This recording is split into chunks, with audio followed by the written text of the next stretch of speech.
Hello दोस्तों, मैं हूं प्रकाश और स्वागत है आपका एबीपी विशंस यूट्यूब चैनल पर। क्या आप यकीन करेंगे कि आज करोड़ों दिलों पर राज करने वाले मनोज बाजपेयी को कभी एक वड़ा पाव खरीदना भी मुश्किल लगता था।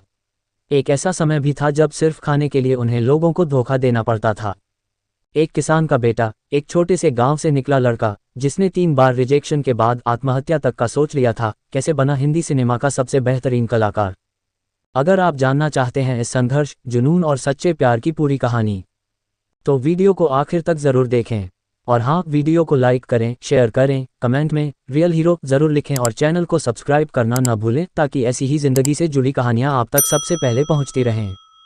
चलिए शुरू करते हैं। मनोज बाजपेयी की कहानी सिर्फ स्क्रीन का नहीं, जिंदगी का असली hero. Manoj Bajpayee Hindi film industry में टैलेंट के पावर हाउस हैं। अपने 3 दशक के करियर में एक्टर ने तमाम शानदार फिल्में की हैं और अपनी ज़बरदस्त अदाकारी से हर किसी का दिल जीता है।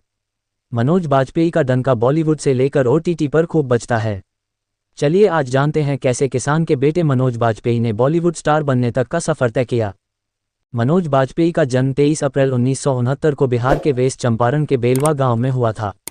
उनके पिता किसान थे। मनोज बचपन से ही अभिनेता बनने की ख्वाहिश रखते थे। उनके माता पिता ने उनका नाम गुजरे जमाने के सुपरस्टार मनोज कुमार के नाम पर रखा था। ह्यूमंस ऑफ बॉम्बे के साथ बातचीत में मनोज ने कहा था कि वह 9 साल की उम्र से ही एक्टर बनने का सपना देखने लगे थे। उन्होंने कहा था, मैं एक किसान का बेटा हूं, मैं 5 भाई बहनों के साथ बिहार के एक गांव में पला बड़ा हूं। हम एक झोपड़ी वाले स्कूल में पढ़ते थे। हम सादा जीवन जीते थे, लेकिन जब भी हम शहर जाते थे, थिएटर जाते थे।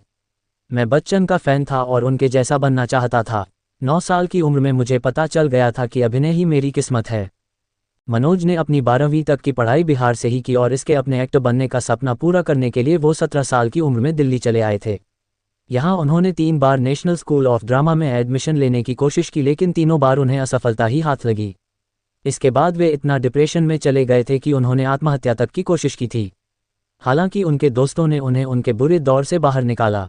इस बारे में मनोज ने कहा था, मैं एक आउटसाइडर था, इसमें फिट होने की कोशिश कर रहा था। इसलिए मैंने खुद को अंग्रेजी और हिंदी सिखाई। भोजपुरी मेरे बोलने के तरीके का एक बड़ा हिस्सा थी। फिर मैंने एनएसडी में आवेदन किया, लेकिन 3 बार खारिज कर दिया गया। मैं आत्महत्या करने के करीब था, इसलिए मेरे दोस्त मेरे बगल में सोते थे और मुझे अकेला नहीं छोड़ते थे। उन्होंने मुझे तब तक रोके रखा जब तक मुझे स्वीकार नहीं कर लिया गया। मुंबई जाने के बाद मनोज को रिजेक्शन और संघर्षों का सामना करना पड़ा। ह्यूमंस ऑफ बॉम्बे को दिए इंटरव्यू में मनोज ने इस बारे में कहा था कि शुरुआत में ये कठिन था। मैंने 5 दोस्तों के साथ एक चॉल किराए पर लिया और काम की तलाश की, लेकिन कोई भूमिका नहीं मिली। एक बार एक ऐड ने मेरी फोटो हटा दी और मैंने एक दिन में 3 प्रोजेक्ट खो दिए। यहाँ तक कि मुझे मेरे पहले शॉट के बाद बाहर निकल जाने के लिए भी कहा गया। मैं आदर्श हीरो के चेहरे पर फिट नहीं बैठता, इसलिए उन्होंने सोचा कि मैं कभी भी बड़े पर्दे पर नहीं आ पाऊंगा। पूरे समय मुझे किराया जुटाने के लिए संघर्ष करना पड़ा और कभी कभी एक वड़ा पाव भी महंगा पड़ता था। रिजेक्शन के बावजूद भी मनोज ने हार नहीं मानी।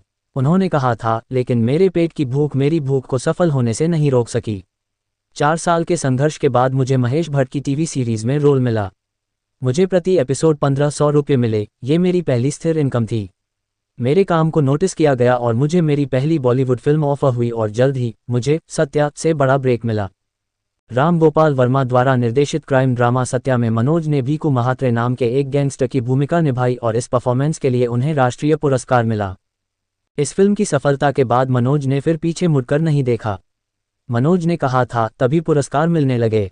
मैंने अपना पहला घर खरीदा और जानता था, मैं यहाँ रहने के लिए आया हूँ। 67 फिल्मों के बाद मैं यहाँ हूँ। सपनों के बारे में यही बात है, जब उन्हें हकीकत में बदलने की बात आती है तो कठिनाइयाँ मायने नहीं रखती। उन्होंने कहा, महत्वपूर्ण बात उस 9 वर्षीय बिहारी लड़के का विश्वास है और कुछ नहीं। 2004 की फिल्म पिंजर में उनके प्रदर्शन के लिए मनोज ने अपना दूसरा राष्ट्रीय फिल्म पुरस्कार जीता। पीरियड ड्रामा फिल्म का निर्देशन चंद्र प्रकाश द्विवेदी ने किया था और इसमें उर्मिला मातोंडकर, संजय सूरी, कुलभूषण खरबंदा और ईशा कोप्पिकर ने भी अभिनय किया था। बाद में वह राजनीति, अलीगढ़, आरक्षण, स्वामी, स्पेशल 26 और शूटआउट एट वडाला जैसी कई बड़ी हिट फिल्मों में दिखाई दिए। निर्देशक अनुराग कश्यप की 2012 की रिलीज गैंग्स ऑफ वासेपुर में मनोज की परफॉर्मेंस की खूब तारीफ हुई और इसके लिए भी उन्हें कई पुरस्कार मिले। 2021 में उन्होंने फिल्म भोंसले में अपने प्रदर्शन के लिए अपना तीसरा राष्ट्रीय फिल्म पुरस्कार जीता। कहीं जाने से पहले एक बात सुन लो, अगर आपको लगता है कि आपने मनोज बाजपेयी की पूरी कहानी जान ली है, तो जनाब, असल ट्विस्ट तो अभी बाकी है। इतना स्ट्रगल, इतनी मोहब्बत और ऐसा कमबैक। आप छोड़ेंगे तो पछताएंगे और फिर कहीं और ढूंढते फिरेंगे ये कहानी। तो अभी यहीं रुकिए, वीडियो को लाइक ठोकिए, कमेंट में लिखिए सच्चा कलाकार कौन होता है और चैनल को सब्सक्राइब करके इस जर्नी का हिस्सा बनिए, क्योंकि अगली क्लिप में जो खुलासा है वो सच में रोंगटे खड़े कर देगा। रिश्तों को निभाना और उन्हें जीना दो अलग अलग बातें होती हैं और गाहे बगाहे हमें अपने सामने ऐसे लोग जरूर दिखते हैं जो रिश्तों को जीना जानते हैं। यकीनन किसी के साथ रिश्ता बनाना और उसे निभाना फिर भी आसान हो जाता है, लेकिन रिश्तों को जीना ही प्यार का एहसास होता है। हमारी एंटरटेनमेंट इंडस्ट्री में भी ऐसे कई लोग हैं जो रिश्तों को जीना जानते हैं और उनकी लव स्टोरी बहुत खास होती है। एक ऐसी ही लव स्टोरी है मनोज बाजपेयी और शबाना उर्फ नेहा की। कई लोगों को लगता है कि नेहा का नाम मनोज जी ने बदला है और रिश्ता निभाने के लिए दोनों के आड़े धर्म आया होगा, लेकिन सही मायनों में जहां प्यार होता है वहां इन सब बातों की जरूरत महसूस ही नहीं होती है। मनोज बाजपेयी और शबाना रजा का रिश्ता भी ऐसा ही है जो प्राइवेसी, पर्सनल लाइफ, पार्टनरशिप आदि बातों पर निर्भर करता है। अक्सर हम मनोज बाजपेयी की स्क्रीन लाइफ के बारे में ही जानते हैं, लेकिन उनकी रियल लाइफ को उन्होंने हमेशा प्राइवेट रखने की कोशिश की है। आज हम उनकी लाइफ की एक झलक आप तक पहुंचाते हैं। जिन लोगों को ये लगता है कि शबाना जी ने मनोज जी से शादी करने के लिए अपना नाम बदला, वो गलत है। दरअसल बॉबी देओल के अपोजिट करीब फिल्म उनकी पहली फिल्म थी और उस दौरान विधु विनोद चोपड़ा ने उन्हें नाम बदलने की सलाह दी थी। उस फिल्म में उनका नाम बदलकर नेहा रखा गया और आज भी कई लोगों को लगता है कि उनका नाम नेहा ही है। नेहा ने कई फिल्में की जिनमें होगी प्यार की जीत, फिजा, कोई मेरे दिल में है आदि हिट रही हैं। शबाना की पहली फिल्म करीब के बाद ही मनोज और शबाना की मुलाकात हुई थी। 1998 से ही दोनों साथ ही थे और इन्होंने 8 साल का लंबा वक्त डेटिंग करते हुए बिताया है। 1998 में ही मनोज बाजपेयी की फिल्म सत्या और शबाना की फिल्म करीब आई थी और इन दोनों के ही स्टारडम के दौरान दोनों पहली बार मिले थे।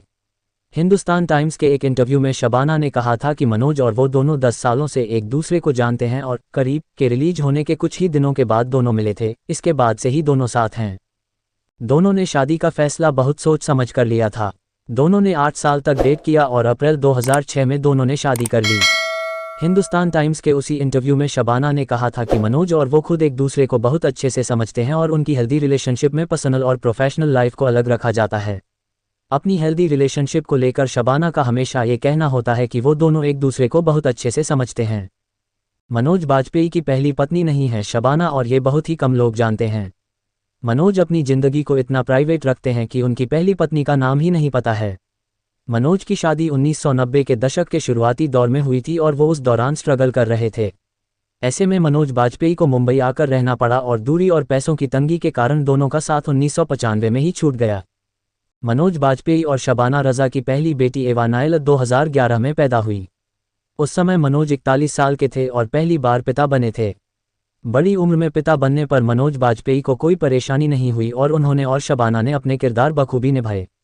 मनोज ने फिल्मफेयर को दिए एक पुराने इंटरव्यू में कहा था कि उन्हें एवा को गोद में लेते ही लगा था जैसे दुनिया उनके सामने आ गई हो।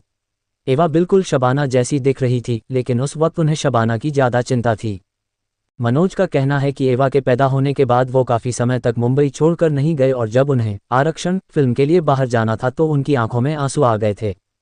मनोज का कहना है कि शबाना ने उनके और एवा के लिए बहुत बलिदान दिए हैं और जिस भी दिन शबाना उनसे कहेंगी कि उन्हें वापस फिल्मों में काम करना है वो दिन मनोज के लिए खुशी का दिन होगा। मनोज और शबाना की कहानी बताती है कि अगर आपके सामने मुश्किलें आएँ तो आपको उन्हें हंसकर देखना चाहिए और साथ मिलकर आगे बढ़ना चाहिए। ऐसा नहीं है कि इन दोनों के रिश्ते में कोई मुश्किल कभी आई ही नहीं होगी, लेकिन कभी भी ये सुर्खियां नहीं बनी और न ही दोनों ने इसे जग जाहिर करने की कोशिश की। फैमिली मैन 2 की सफलता के बाद मनोज बाजपेयी और शबाना की कहानी कई लोग जानना चाहेंगे। मुंबई में खाने के लिए लोगों को देना पड़ता था धोखा, 18 घंटे काम करने के बाद भी नहीं मिलते थे पैसे। मनोज बाजपेयी को बॉलीवुड में शुरुआती दिनों में काफ़ी स्ट्रगल करना पड़ा था। हाल ही में एक इंटरव्यू में एक्टर ने उस समय को याद किया जब उन्हें अपने खाने के लिए लोगों को धोखा देना पड़ता था। उन्होंने बताया कि एक समय ऐसा था जब उनके पास खाने तक के पैसे नहीं हुआ करते थे।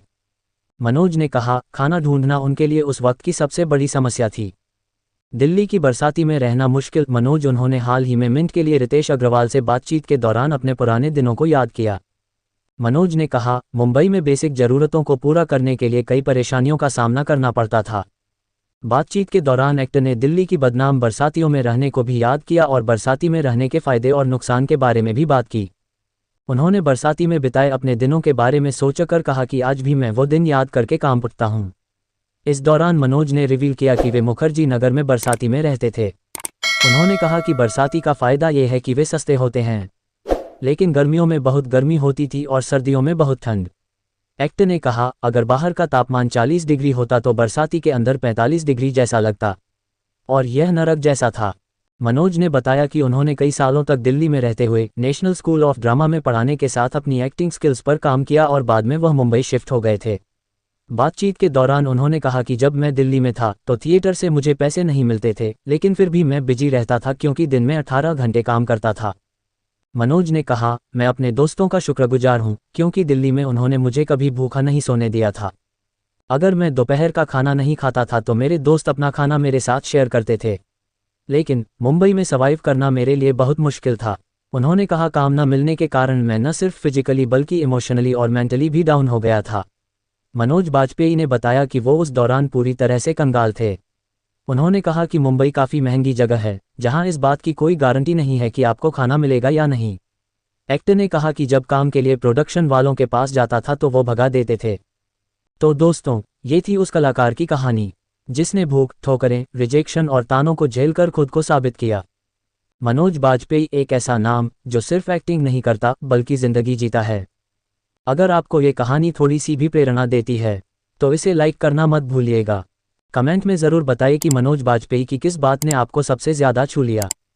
वीडियो को अपने दोस्तों और परिवार के साथ शेयर करें, क्योंकि संघर्ष की ये सच्ची कहानी किसी और की उम्मीद बन सकती है। और चैनल को सब्सक्राइब ज़रूर कर लीजिए, क्योंकि हम लाते रहेंगे ऐसी ही ज़िंदगियों से जुड़ी दिल से निकली कहानियाँ।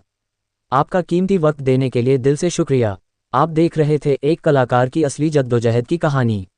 मिलते हैं अगली कहानी में, तब तक याद रखिए, सपनों का पीछा कीजिए, क्योंकि सच बनने तक रुकना नहीं है।